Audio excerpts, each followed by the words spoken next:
Nós temos falado nessas últimas semanas sobre o tema família. E hoje nós vamos nós temos trabalhado o livro de Gênesis, da criação, porque ali na criação a gente consegue visualizar as razões e motivos para que Deus crie e invista na família e nos convide a investir na família.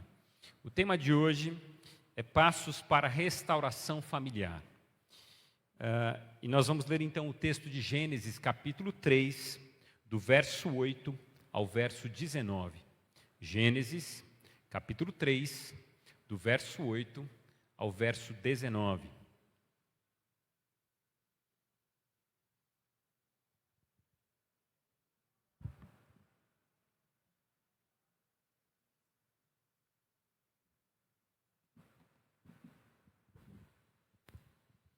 Esse vai ser o texto base da nossa reflexão.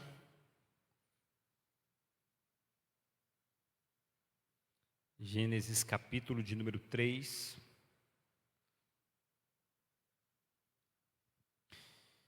Do verso 8 ao 19. Diz a palavra do Senhor. Quando soprava a brisa do entardecer, o homem e sua mulher ouviram o Senhor Deus caminhando pelo jardim e se esconderam dele entre as árvores. Então o Senhor Deus chamou o homem e perguntou: onde você está? E ele respondeu: ouvi que estavas andando pelo jardim e me escondi. Tive medo, pois eu estava nu. Quem lhe disse que você estava nu? Perguntou Deus. Você comeu do fruto da árvore que eu lhe ordenei que não comesse? E o homem respondeu: foi a mulher que me deste. Ela me ofereceu do fruto e eu comi. Então o Senhor Deus perguntou à mulher: o que foi que você fez? A serpente me enganou, respondeu a mulher. Foi por isso que eu comi do fruto.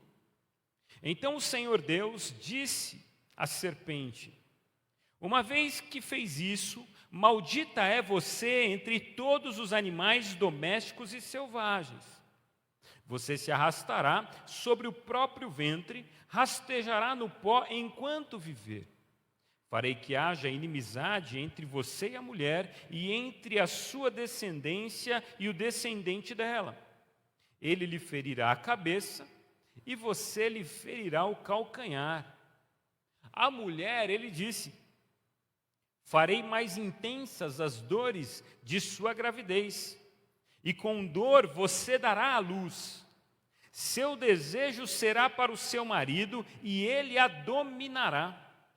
E ao homem disse: uma vez que você deu ouvidos à sua mulher e comeu da árvore cujo fruto ordenei que não comesse, maldita é a terra por sua causa.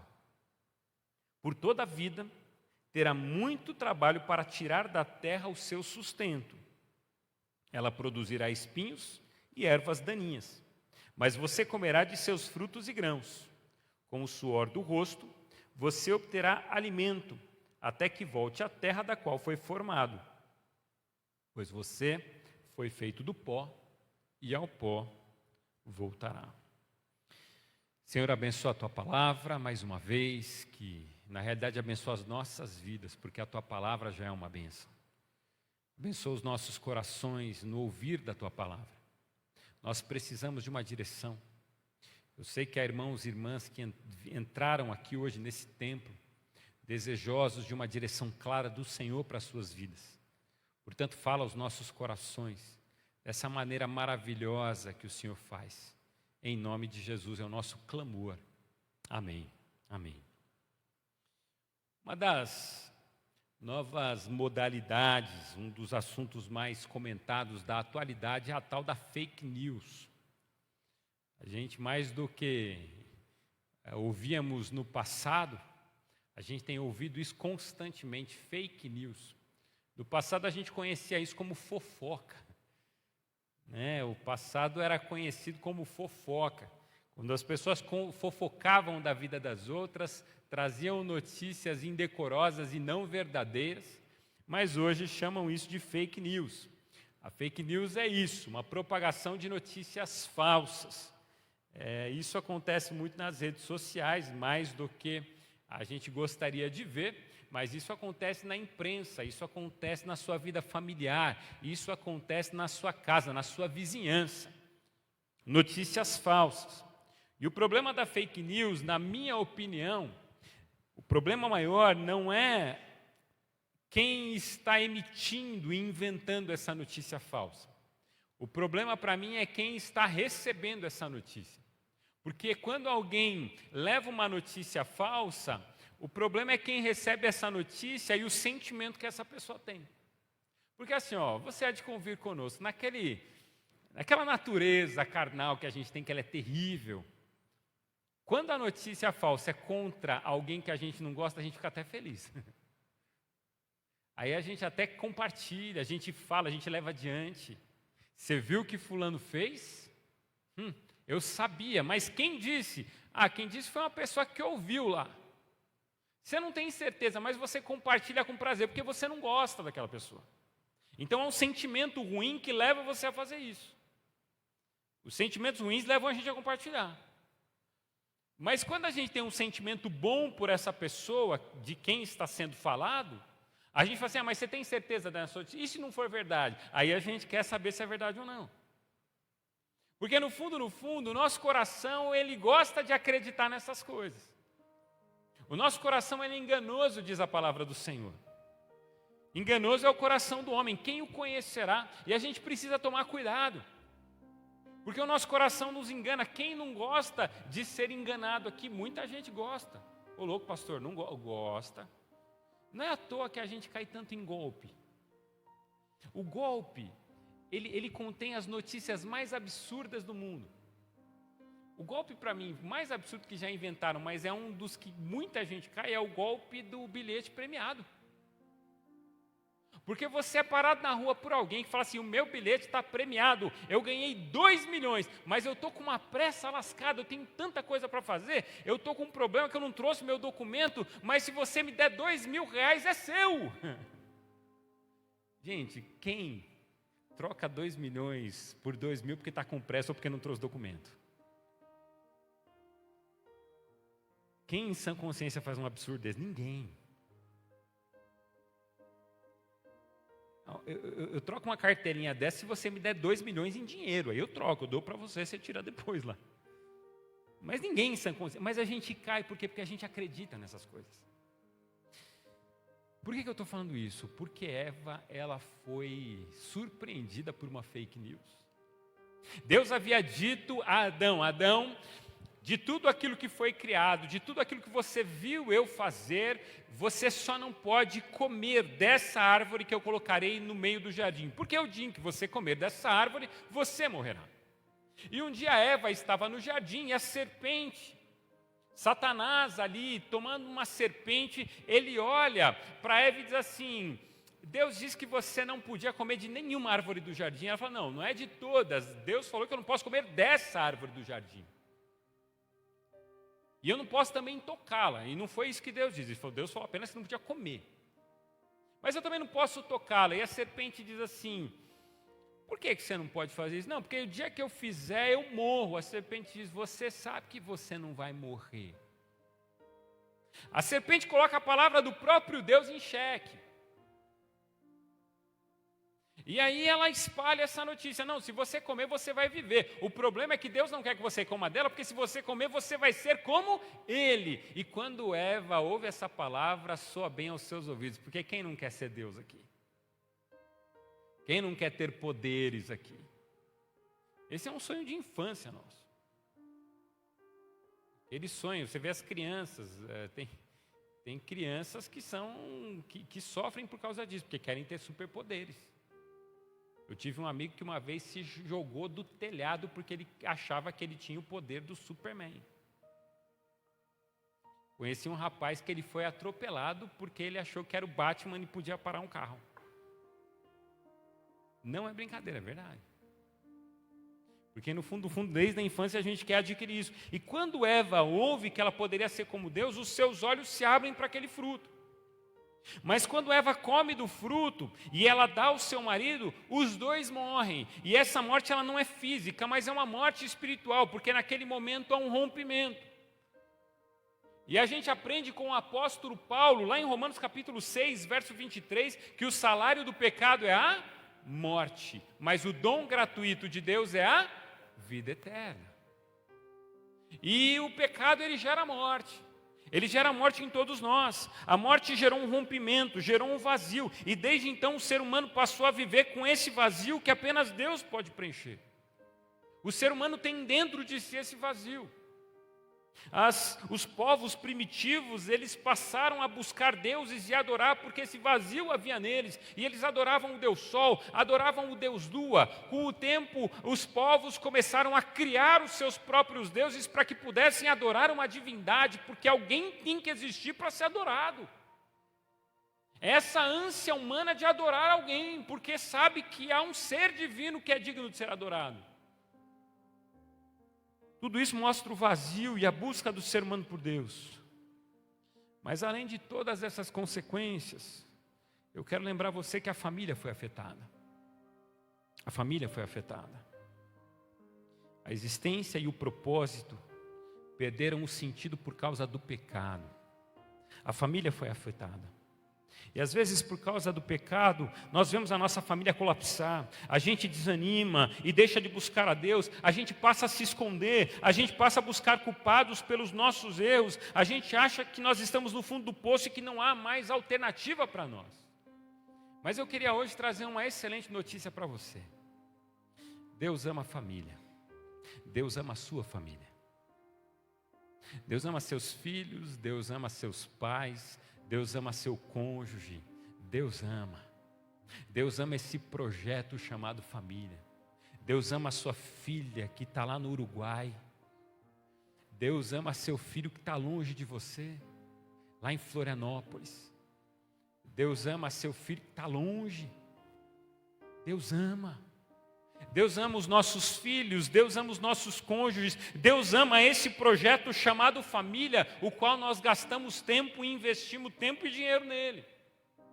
Deus ama. E eu quero que você lembre disso, que Deus quer tornar a sua família próspera e cheia de vida. Deus quer abençoar a sua descendência. Ele tem promessas para a nossa descendência. Deus tem promessa para os meus filhos. E eu quero que eles sejam receptores dessas promessas. Mas o pecado ele faz a família colapsar. O pecado ele destrói a família. O pecado ele divide a família. O pecado gera crises familiares. E se a gente não tomar cuidado, e se a gente não buscar a restauração da família, a gente vai se entristecer, porque de repente vai chegar num momento em que a gente vai entrar em desespero e achar que isso não tem mais volta. Eu quero compartilhar algumas lições que eu aprendo a partir desse texto, sobre como a gente restaurar e buscar caminhos para restaurar a nossa família. E a primeira lição que eu aprendo nesse texto, quando a gente vê Adão e Eva numa situação muito difícil, onde a família não se sente mais em paz, porque Deus viu que tudo era bom na criação e de repente os dois já não estavam em paz.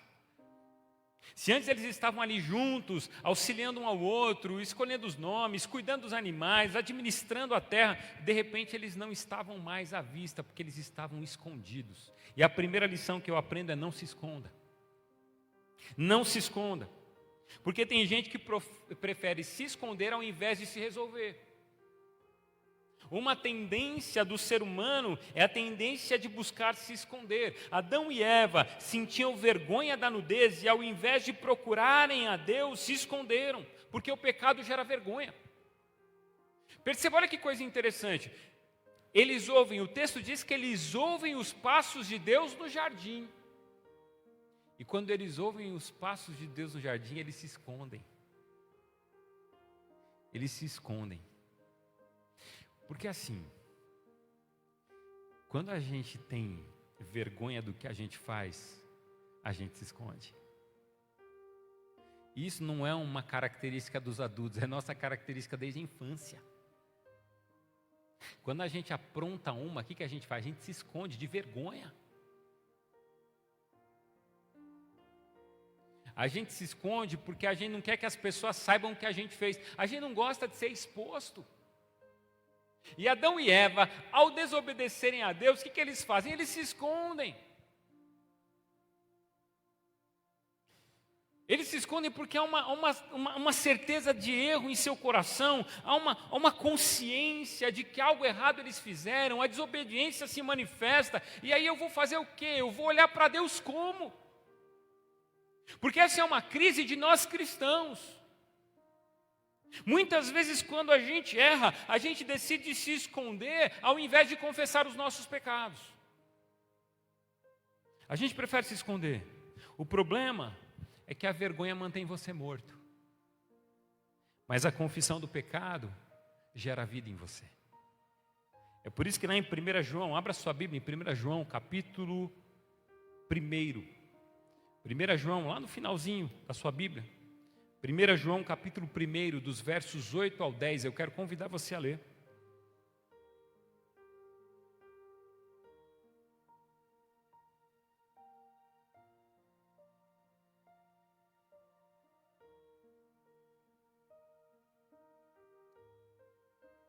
Primeira João, capítulo 1, verso 8, diz assim: se afirmamos que não temos pecado, enganamos a nós mesmos e não vivemos na verdade.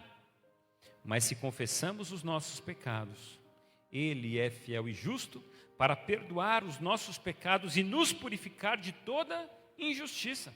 Se afirmamos que não pecamos, chamamos Deus de mentiroso e mostramos que não há em nós lugar para a sua palavra. Porque o salário do pecado é a morte. Porque quem confessa os seus pecados encontra a vida. E eu queria falar um pouquinho sobre isso com você hoje. Sobre a necessidade da gente expor aquilo que nos afasta de Deus. Porque o que acontece? A Bíblia diz que os nossos pecados fazem separação entre nós e o nosso Deus. Você cristão, preste atenção nisso. Você cristão não é nenhum super-herói. Você cristão não tem superpoderes especiais. O poder que se manifesta na sua vida se manifesta através de Jesus que habita em você. Amém? Você não crê nisso? Amém? Agora, você tem certeza que você nunca mais vai errar porque você entregou sua vida a Cristo? A gente erra o tempo todo. A gente comete erros o tempo todo. Quantos pecados a gente diz assim, esse aqui eu não vou cometer nunca mais, Senhor, eu quero confessar esse pecado, aí amanhã dá uma tentação e você faz de novo. É igual gente que gosta de doce, decidindo que vai fazer dieta de doce. Aí passa na frente da doceria, vê aquele doce maravilhoso. E aquele doce ele fala com você, né? É igual a serpente, né? A serpente falava. Aí aquele doce fala também, né? Como se ele dissesse assim, viste, o que Deus disse? Que não pode comer? É. Aí você fala, não, eu fiz um propósito de não comer você. Porque se eu comer, vou engordar. Aí o doce fala assim, vai nada. Só um. Só um pedacinho. É mais ou menos essa tentação que a gente vive no dia a dia. Quando a gente se propõe a deixar alguma coisa, parece que esse pecado, aqueles pecados recorrentes, não, eu não quero mais praticar, parece que ele te chama, que ele te amarra, e você pratica de novo, e você fica com vergonha de Deus. E tem gente que para de vir na igreja. Certa vez conversando com um rapaz, um jovem, ele dizia, pastor, por que eu vou na igreja? Eu já pedi perdão 50 vezes pelos erros que eu cometo e eu vivo cometendo os mesmos. E eu perguntei para ele, você já confessou esses pecados a alguém? Ele falou, não. Eu falei, porque a Bíblia diz também, confessai os vossos pecados uns aos outros e orai uns pelos outros, para serdes curados. Porque um dos problemas que a gente vive é que a gente não gosta de confessar os nossos pecados, porque os nossos pecados nos expõem, nós preferimos ficar escondidos. É muito mais fácil ficar escondido do que tratar. É muito mais fácil deixar escondido do que contar. Quando eu era pequeno, devia ter uns 6, 7 anos de idade, e eu ganhei uma carteira. Era uma carteira bonita, em alto relevo, de moto. E eu, sim, uma criança de 6, 7 anos, tinha a carteira, mas não tinha o dinheiro. E eu vi aqui na carteira do meu pai e da minha mãe tinha dinheiro. Então, eu comecei a reparar que meu pai e minha mãe, de vez em quando, deixavam dinheiro em cima da mesa da cozinha para pagar a conta. Deixava a conta ali, o papel, o dinheiro em cima, para que alguém, um deles combinava e o outro pagava. E aí eu vi aquele dinheiro e eu achava que aquele dinheiro combinava com a minha carteira. E aí eu pegava aquele dinheiro e colocava na minha carteirinha. E aí eu fui vendo que aquele dinheiro, ele deixava minha carteira mais bonita mesmo. E um dia eu vi meus pais conversando, e eles estavam um pouco aflitos, dizendo assim, estão roubando a gente. Alguém está pegando o dinheiro, desconfiando de quem podia ser. E, será que fulano está pegando? Será que Beltrano? Porque assim, esse dinheiro toda hora some. E ninguém nunca desconfia de uma criança de 6 anos, uma bela criança, né, com a carinha de anjo. Ninguém desconfia da criança. E eu vi eles aflitos. E a hora que eu vi eles aflitos, eu fiquei pensando, meu Deus, acho que eles não estão gostando de eu pegar o dinheirinho e colocar na minha carteira. O que eu fiz? Eu peguei a minha carteira e escondi no fundo da gaveta, debaixo de um monte de papel. E aí eu falei, eu não vou pegar mais dinheiro. Né? Minha carteira já estava dessa grossura, eu não vou pegar mais dinheiro. Aí o tempo foi passando, um dia minha mãe foi arrumar essa gaveta. E quando ela abre a gaveta, ela encontra todo o dinheiro que sumiu. Eu acho que eu fui uma bênção na vida dela, porque eu ajudei a economizar, né? Eu guardei o dinheiro para ela. Ela não entendeu isso na época. Né? Eles me sentaram e conversaram, porque eles entenderam que não era um negócio absurdo, mas eles sentaram e conversaram, você não pode fazer isso. Mas perceba que na hora que eu me dei conta que o negócio não era bom, o que eu fiz? Eu escondi. Porque e se eles descobrirem que fui eu? E se eles descobrirem que sou eu que estou pegando? E se eles descobrirem que sou eu que estou pecando? Eu prefiro me esconder. Só que o salmista diz assim, enquanto eu calei os meus pecados, os meus ossos envelheceram. Eu sentia dores nos meus rins. Porque assim, o pecado não confessado, o pecado que fica dentro de nós, ele gera culpa, e culpa gera até dor no corpo. Dor de cabeça. Já viu gente com dor de cabeça? Eu não estou bem, eu estou muito angustiado hoje, eu estou com uma dor de cabeça. E ela não passa, estou com uma enxaqueca. Por quê? Não estou dizendo que toda enxaqueca seja isso. Mas eu estou dizendo que a falta de confissão, carregar algumas coisas nas nossas costas é muito pesado.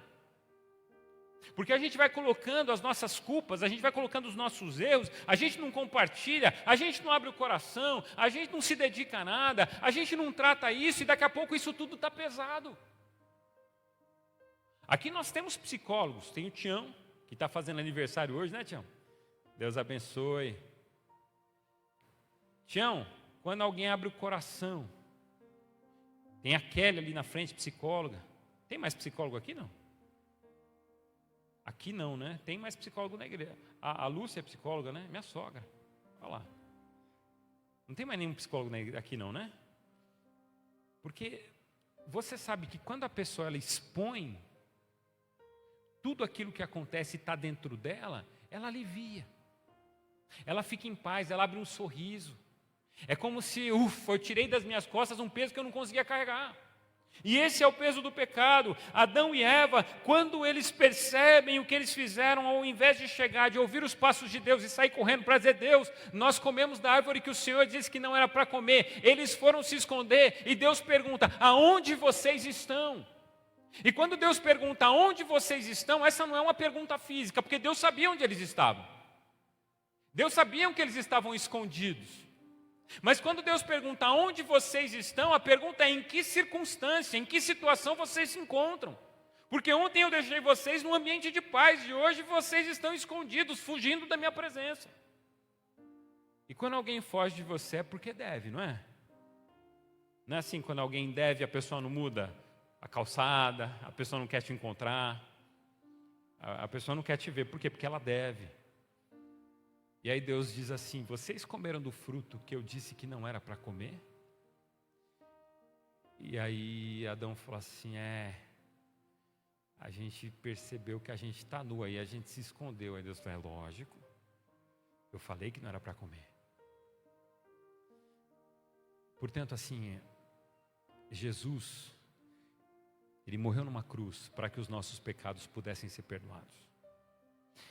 E a minha pergunta para você é: qual que é o benefício de Cristo ter morrido na cruz e oferecido o perdão dos pecados, se eu não os confesso? Se eu não consigo separar, inclusive em casa, um momento de oração e de confissão. Deus, eu preciso confessar o que eu fiz. E eu não vou confessar só para o Senhor, não. Esses pecados recorrentes eu vou confessar a outras pessoas, porque eu preciso do Senhor. Eu preciso tirar isso de mim. Eu preciso de ajuda. Eu não quero mais ficar viciado. Eu não quero mais ficar preso nessas coisas. Eu preciso de ajuda e para isso eu vou confessar os meus pecados. Em segundo lugar, uma segunda lição que eu aprendo sobre a restauração. Se eu quero que a minha família seja restaurada, eu preciso, em primeiro lugar, parar de me esconder e evitar resolver meus problemas. Mas, num segundo momento, eu preciso aprender a assumir as minhas responsabilidades. Porque assim, o que acontece quando a gente erra? A gente fica procurando os culpados pelos nossos erros. E assim, se tem um ambiente onde essas coisas acontecem, esse ambiente se chama família. Esse ambiente onde essas coisas acontecem se chama família. Eu assisti uma reportagem essa semana, um jornal, e eu fui surpreendido com essa reportagem essa semana. Por quê? Ela noticiava que um ladrão, ele foi pego no flagra, entrando dentro de um estabelecimento, roubando o estabelecimento. O dono do estabelecimento pegou o assaltante, eles entraram em briga corporal. O dono do estabelecimento, ele bateu no ladrão, ele dominou o ladrão, chamou a polícia veio e prendeu o ladrão. E aí a notícia que eles estavam trazendo era que o ladrão entrou com um processo contra o dono do estabelecimento por causa de danos morais, porque ele apanhou do dono do estabelecimento. Aí eu fiquei vendo aquela notícia e falei: Jesus, espera aí. Ele entrou para roubar o estabelecimento, o rapaz quis defender o estabelecimento, entraram em luta corporal, e agora o bandido está entrando com uma ação contra o dono do estabelecimento, porque eles brigaram e o bandido apanhou também. Aí eu fui ver o advogado do bandido está dando uma entrevista, e ele disse assim na entrevista: que país é esse, onde as pessoas tentam fazer justiça com as próprias mãos? E eu fiquei pensando, falei: que país é esse, né? Que loucura é essa? Porque assim, para mim não faz muito sentido isso. Ah, pastor, mas ele não tinha que fazer. Eu não vou entrar nesse mérito, porque cada um defende o que é seu do jeito que acha que deve defender, e cada um tem a sua linha de raciocínio. Mas eu não vou entrar nesse mérito aqui, porque a questão não é se deve, se não deve reagir, se deve... A questão é que, de repente, um bandido que tenta roubar algo de alguém, ele entra na justiça contra esse alguém de quem ele não conseguiu roubar. E fala: que mundo é esse em que eu tento roubar e a pessoa ainda faz justiça contra mim? Porque assim, no fundo, eu não consigo dizer assim: olha, eu errei. Porque assim, essa é a tônica. Eu estou contando essa história justamente por isso. Eu tenho uma dificuldade muito grande de falar assim: olha, eu errei. A culpa é minha. Eu não devia ter entrado na loja desse rapaz. E esse rapaz foi defender a loja dele. Ele está certo em defender a loja dele, defender as coisas dele. Mas eu estou errado em entrar. Entendeu? Hoje a gente não tem mais essa dinâmica. A gente tem uma dificuldade de assumir o óbvio. A gente tem uma dificuldade de assumir os nossos erros. Porque é isso que acontece nesse texto. Quando Deus ele entra no jardim, ele fala assim: Adão, você comeu do fruto que eu disse que não era para comer? O que Adão responde? Foi a mulher que o Senhor me deu. A culpa não é minha, Mas a culpa é da mulher, porque assim, ó, eu estava bem aqui até esses tempos atrás. Eu estava bem, estava aqui, eu pescava a hora que eu queria, não tinha horário para comer. Aí o Senhor falou assim, não, vamos botar ordem nesse negócio. Aí o Senhor criou a mulher. Aí ela fica toda hora, tem que comer. Vai ficar pescando o dia inteiro? Vamos lá colocar o nome dos animais. Aí o Senhor quis colocar a mulher aqui. Aí, além de tudo, ela... Porque assim, se o Senhor falar para mim que a culpa não é dela, a culpa é sua. Porque essa mulher, quem me deu foi tu. É o que está escrito no texto. Foi a mulher que tu me destes. Aí Deus, ele ouve e ele olha para a mulher. E ele diz assim, e aí Eva, o que você tem a me dizer? Ela fala assim, foi a serpente. Eu estava quieta aqui, a serpente ficou mexendo, me apresentou o fruto, ela me enganou e eu comi. Aí vem aquele resumo que é um absurdo. Porque num mundo onde você tem 2 pessoas, existem 4 culpados. Não é, advogado? Um mundo que você tem apenas a existência de Adão e Eva, você já tem como culpado Adão, Eva, Deus e a serpente. Tudo para não dizer, realmente eu errei. Realmente eu comi do fruto que não era para comer. Realmente eu não fiz o que era para fazer. Realmente o erro foi meu. Por que as famílias se desfazem? Porque a gente tem uma dificuldade muito grande de dizer, o erro foi meu. A gente tem uma dificuldade muito grande de assumir as nossas responsabilidades. Tudo é responsabilidade do outro. Nós estamos nos tornando uma geração cada vez mais parecida com a geração de Adão e Eva, com esse ser humano caído, porque os pais responsabilizam os filhos pelos seus insucessos, os filhos responsabilizam os pais pelos seus fracassos, as esposas responsabilizam o marido pela sua infelicidade, os maridos responsabilizam as esposas porque eles não chegaram onde eles queriam chegar, e todo mundo responsabiliza, e ninguém diz eu não cheguei porque eu não fiz da maneira que deveria ter feito. E quanto mais a gente bota a culpa nos outros, e quanto mais a gente responsabiliza os outros, menos a gente está perto de chegar aonde nós deveríamos. Porque a gente está perdendo tempo. Porque a gente não se autoanalisa. Porque a gente não faz aquilo que a gente deve fazer.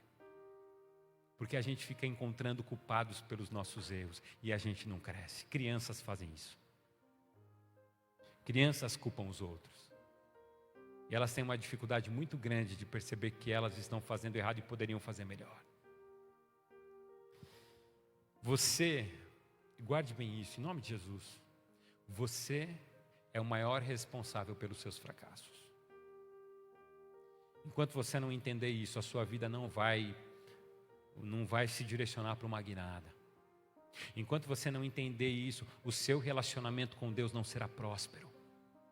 Enquanto você não entender que você é o único responsável pelos seus fracassos, a sua vida com Deus não vai alavancar, a sua vida com Deus não vai ser próspera e muito menos uma bênção. Assuma que você toma decisões péssimas.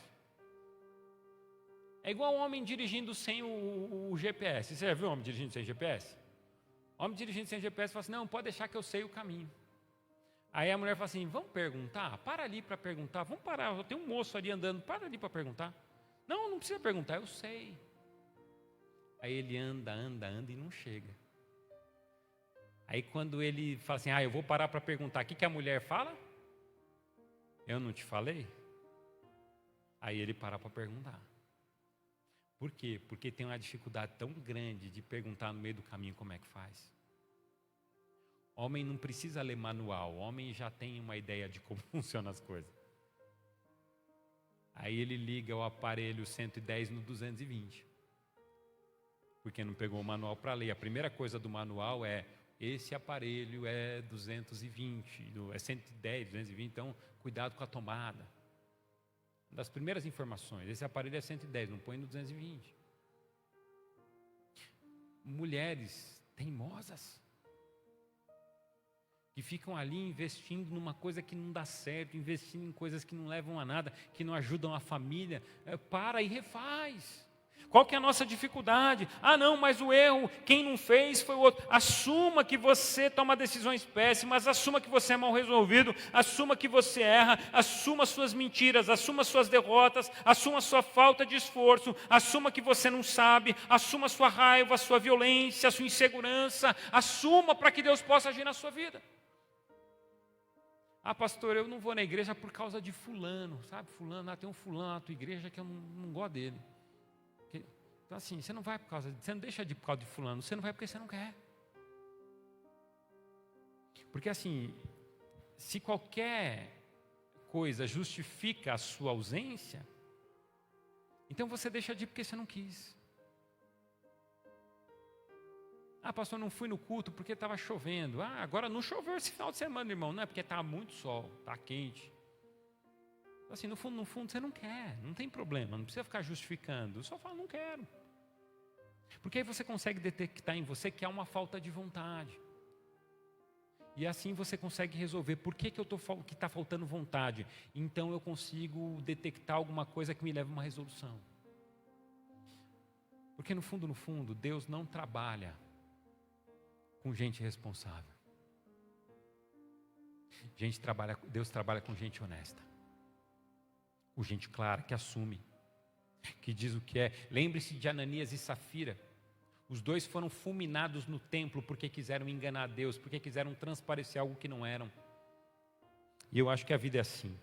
Nós precisamos ter muito temor a Deus e assumir quem nós somos. Porque o primeiro princípio para que a gente se achegue a Cristo Jesus chama-se arrependimento. Como que eu vou me arrepender se eu não reconheço os meus erros? Terceiro lugar, se eu quero que a minha família seja restaurada, eu preciso me lembrar de algo muito importante. Eu preciso lembrar que aquilo que está ruim pode ficar ainda pior. Porque às vezes assim, ah não, está ruim, mas está bom. Você viu alguém falar, ah não, está ruim, mas está bom. Não, está ruim, irmão. E lembre-se que aquilo que está ruim pode ficar ainda pior. Porque eles ficaram escondidos para que eles não fossem descobertos. Quando Deus os descobre eles pensaram, bom, colocando a responsabilidade um no outro, talvez jogando na serpente, talvez a gente escape. E foi isso que aparentemente, a princípio, acontece. Porque quando Eva fala, foi a serpente, Deus olha para a serpente na hora e já dá a sentença da serpente. E Deus fala para a serpente, olha, a partir de agora você viverá rastejando. Por causa disso que você aprontou aqui, a partir de agora você vai rastejar. E eu fico imaginando como é que andava a serpente que não rastejava. Porque assim, se a serpente passou a rastejar, significa que ela não rastejava. E eu fico imaginando que ele era uma lagartixa gigante, né? Com patas, alguma coisa assim. Eu não sei, estou imaginando aqui. Eu aprendi na igreja esse final de semana que a serpente era uma lagartixa. Não foi isso que você aprendeu, irmão. Tá?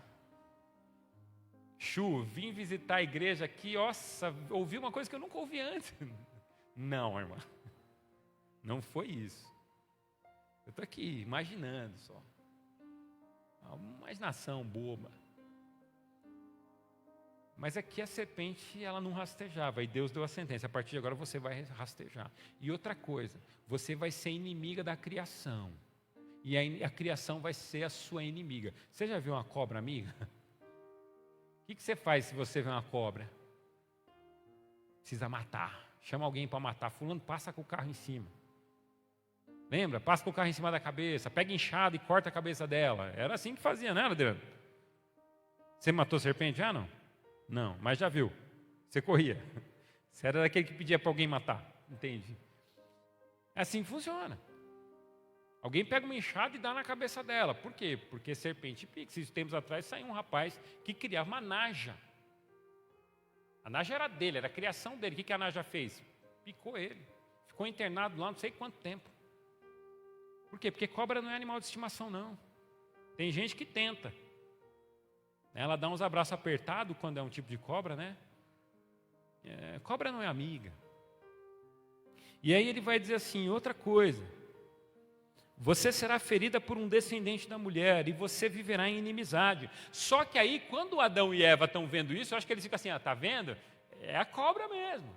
Aí quando Deus termina a sentença da cobra, ele vira para Eva e fala assim: e você, Eva, presta atenção, porque a partir de agora você vai sentir o quê? Dores de parto. Graças a Eva, irmão. Porque assim, essa informação ela me é interessante, isso aqui é só uma curiosidade, mas ela me é interessante, por quê? Porque isso significa que Eva já teve filhos. Me dá a entender esse texto, quando eu leio esse texto, Eva, a partir de agora você vai ter dores de parto. Então significa que a partir de agora vai ter dores, significa que nos partos anteriores ela não teve. Porque a gente fica assim, mas como que os filhos de Adão, com quem que os filhos de Adão casaram? Já devia ter irmão adoidado isso aí. É uma tese. Sabe o que eu aprendi hoje na igreja? Que não. Estou imaginando aqui. Por quê? Porque o texto nos dá a entender isso. Eva, por causa do pecado, agora passaria a ter dores de parto. Porque quando Deus criou a humanidade, não existia dores de parto. E aí vem uma segunda fala, olha, mulher, por causa do seu pecado, você será dominada pelo seu marido. Você não exercerá domínio, mas você será dominada. E aí depois que Deus dá a sentença da mulher, ele vira para o homem. E ele diz assim, e você, Adão? Porque assim, quando ele olha para Adão, o negócio é mais sério ainda. Porque ele fala assim, você, Adão, eu falei para você. Deus diz isso. Ele fala assim, eu falei para você que não era para comer dessa árvore. Porque quando Deus ele fala que não era para comer da árvore, não foi para Eva que ele falou, foi para Adão. Está lá no capítulo 2. Deus ele fala diretamente com Adão, ele fala assim, Adão, é o seguinte, de tudo que eu criei, só tinha Adão na época, de tudo que eu criei eu não quero que você coma dessa árvore. Aí depois chegou Eva, e eu imagino que Adão tenha contado para ela que não era para comer da árvore. Mas aí Deus olha para Adão e fala assim, Adão, eu falei para você. E por causa da sua desobediência, sabe o que vai acontecer? A terra será maldita, ela sofrerá por sua causa. Você comerá apenas do suor do seu trabalho e com muito esforço.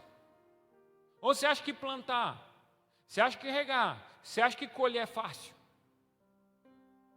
Se ele entrava no jardim e tinha um monte de fruto do qual ele podia pegar e comer, agora você vai ter que semear, você vai ter que trabalhar arduamente, você vai ter que esperar essas plantas crescerem, e no meio dessas plantas ainda vai ter um outro problema, porque vai crescer erva daninha e espinho. Se tinha alguma facilidade, Adão, eu estou tirando.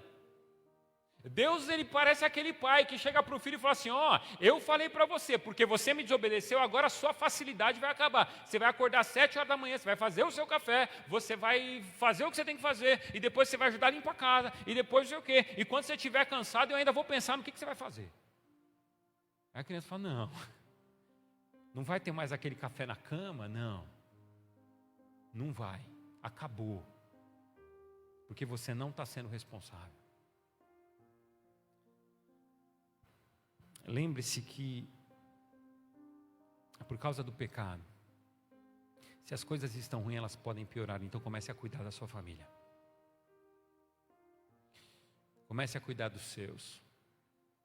Adão e Eva acharam que se esconder era suficiente. Não. Eles acharam que ficaria por aquilo lá. Não, as coisas podem piorar e nós precisamos apresentar a Deus. E quarto e último lugar, eu queria chamar a sua atenção.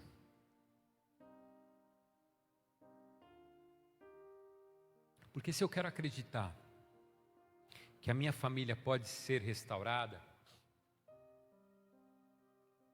eu preciso perceber nesse texto que depois da queda e da tragédia vem a promessa. Depois da queda e da tragédia vem a promessa. Presta atenção, os sentimentos opostos eles se manifestam aqui. O que era bom virou tragédia. Onde havia alegria, agora imperava o medo. Pai, a gente está com medo porque a gente viu que a gente está nu. Onde havia liberdade, agora a vergonha. Onde havia paz, agora a culpa. Esses sentimentos, eles tomaram e eles ocuparam sentimentos anteriores.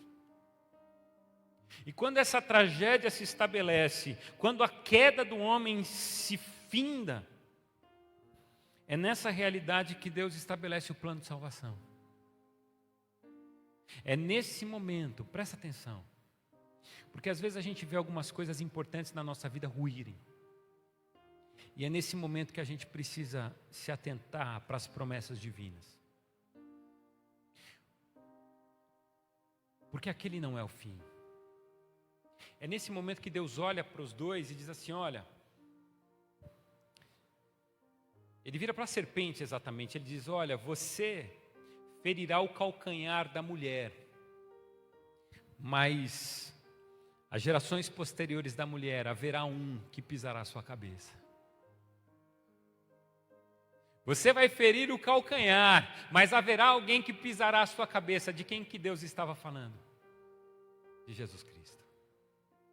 No dia da queda, Deus já dá a promessa, Deus já traz o anúncio da salvação. Houve a queda, vocês romperam comigo, mas eu quero dizer que eu já tenho um plano eterno, um plano divino, um plano preparado. E nesse plano, o meu filho será enviado para que ele pise a cabeça da serpente. Ela ferirá o seu calcanhar, mas ele pisará a cabeça dela e vocês serão restaurados novamente.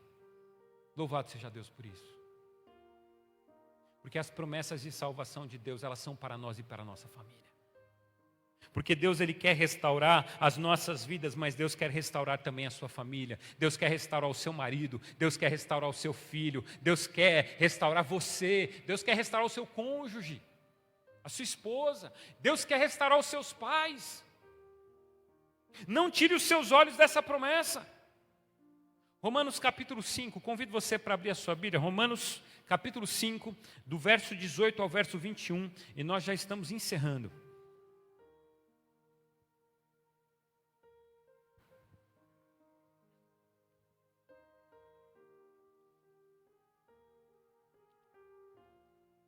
Abra aí na sua casa, Romanos capítulo 5, do verso 18 ao verso 21.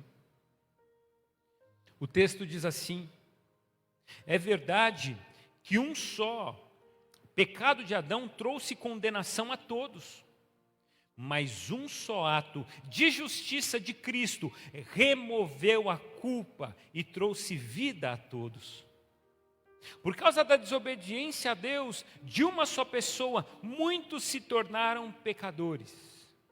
Mas por causa da obediência de uma só pessoa a Deus, muitos serão declarados justos. A lei foi concedida para que todos percebessem a gravidade do pecado. Mas à medida que o pecado aumentou, a graça se tornou ainda maior. Onde abundou o pecado, superabundou a graça de Deus. Portanto, assim como o pecado reinou sobre todos e os levou à morte, agora reina a graça que nos declara justos diante de Deus e resulta na vida eterna por meio de Jesus Cristo, o nosso Senhor. Aleluia. Se o pecado imperava, agora a graça de Deus é muito maior. Onde abundou o pecado, superabundou a graça de Cristo. Onde a gente olhava e falava assim, não tem jeito, é inferno. Deus falou, não, a justiça em Cristo Jesus para ele também é vida eterna. Pessoas que alguns olham e falam assim, esse não tem jeito. Deus olha e fala, em Cristo Jesus ele tem jeito. Há salvação para aqueles que creem em Cristo Jesus. Mesmo que seja na última hora. Mesmo que seja como a salvação do ladrão, que na cruz do Calvário declarou a sua fé em Cristo Jesus. E Jesus disse, eis que estarás comigo hoje no paraíso. Eu quero dizer para você a salvação para a sua família. A salvação para a sua casa. A salvação para você. A salvação para o seu filho. A vida para todos. Comece a restauração familiar a partir de você. Reconheça os seus erros, busque as mudanças que você precisa diante de Deus, ame a Jesus, deixe Ele falar, assuma o que é seu, não se esconda, venha à luz. Talvez seja o tempo de você procurar alguém para confessar os seus pecados recorrentes, os quais te perseguem de noite. Talvez seja o momento de procurar o pastor da igreja e dizer: olha, pastor, eu preciso confessar porque eu não aguento mais carregar. Talvez seja o momento para que esse peso saia das suas costas de uma vez por todas. Feche os seus olhos, vamos orar. Feche os seus olhos. Eu quero convidar você a orar e agradecer e conhecer e se dobrar perante um Deus que é grande, um Deus que é poderoso. Coloque o seu coração no altar. Eu quero convidar você a fazer a sua oração onde você está, dizendo: Deus, eu não quero mais me esconder, eu não quero que o meu pecado mais seja um peso que eu carrego.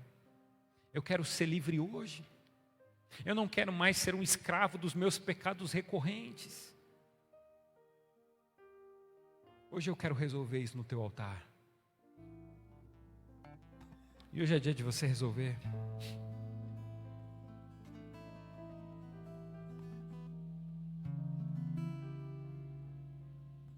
Hoje é dia de você resolver. Você está aqui na casa do Senhor,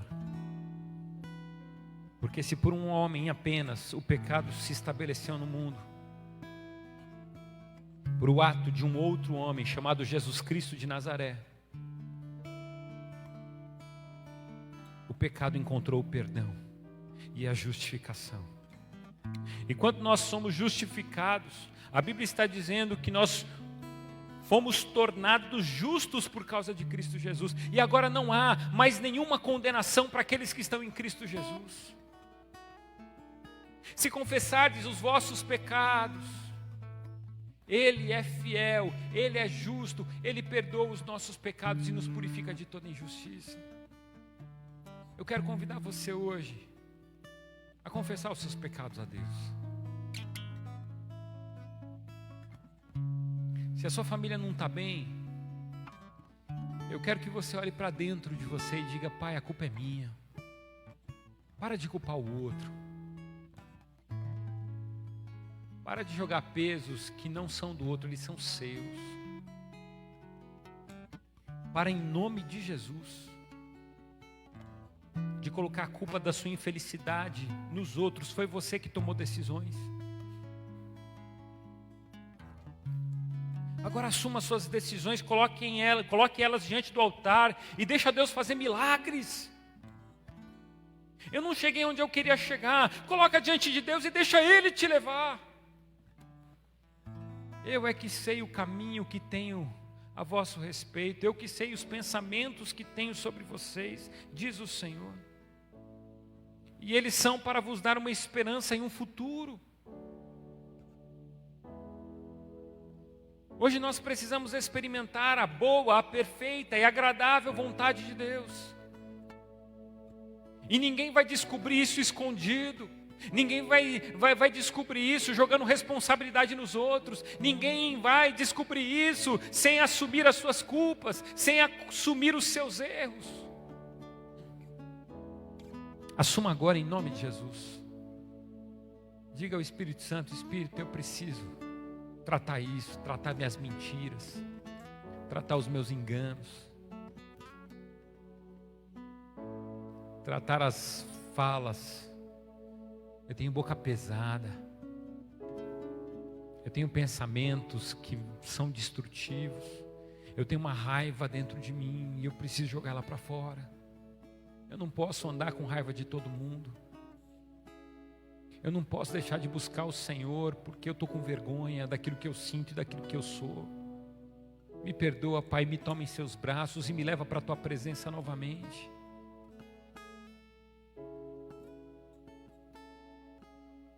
Em nome de Jesus.